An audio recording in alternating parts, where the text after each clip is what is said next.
How's it going, everybody? It's Jeff Granite with GPS Realty here with another shot of honest guidance. Today, we're going to talk about a lot of the ways that black people are getting screwed in the real estate market here in the United States. As you guys know, I'm really big on data and facts, so all of the source material and links will be provided below. In 2019, the average net worth of black families in the United States was just over $142,000, which is just 15% of the almost 980 grand that white families had accumulated. Roughly 70% of white families were homeowners in 2019 compared to just 42% of black families. The effects of home ownership, or a lack thereof, can be felt over time as well as over generations. We'll take a look more at that in a little bit.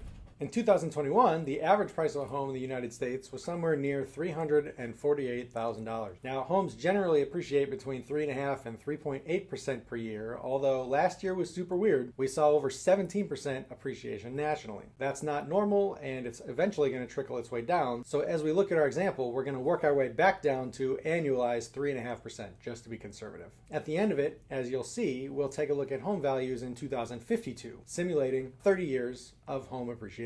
What we'll see is that a pretty basic appreciation will get an average home's value from $348,000 all the way up to over $1.2 million over the course of those 30 years. But here's the thing. You've probably seen the reporting floating around that talks about how people of color have a difficult time getting a fair appraisal even in predominantly white neighborhoods. The problem is that those examples made the news because they were really egregious, not because it was the first time that happened. Every 10 years, the government redoes the census so we can track who's going where and so that politicians can figure out how to gerrymander their district so they never have to run a competitive race again.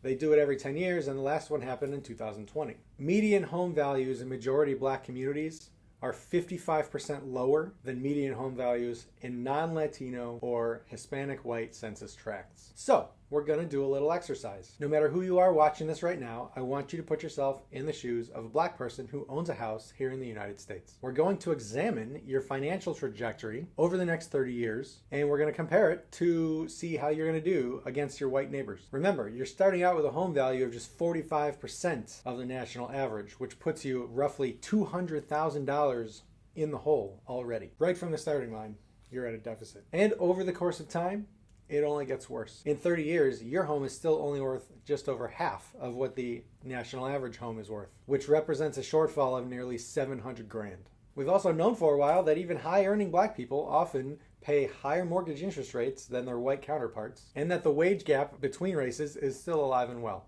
Black men make between 70 and 80% of what their white, equally educated counterparts make. So you have that to contend with. Because of lower wages and higher costs, a bigger portion of your paycheck goes towards your living expenses. Let's talk about inheritance. Inheritance typically accounts for between 20 and 50% of how a family builds wealth here in the United States. Now, when you pass your real estate down to your heirs, they will inherit the property at that current fair market value, which means that if they decide to sell it, they will not be subject to the capital gains on the value your house has gained over the time that you owned it. The average return for the S&P 500 since its inception in 1926 is 10.49%.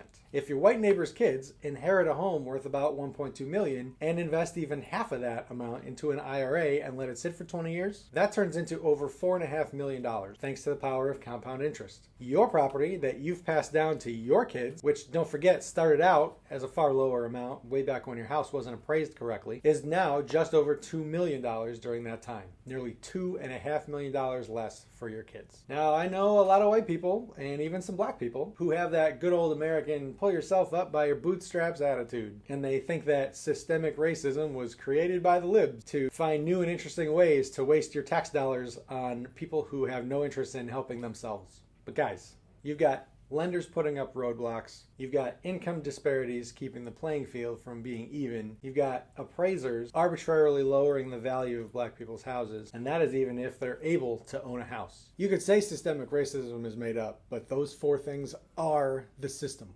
You could deny that this is happening, but you'd be wrong. Is it racist? Maybe, maybe not. But it sure as hell isn't fair. Do you have experience dealing with these things in real estate? Leave your issues in the comments below. So, as always, if you have questions at all, feel free to reach out. Use me as a resource. I'm based out of Arlington, Virginia, but fair housing is national. Let me know how I can help. Thanks for watching, and have a great day.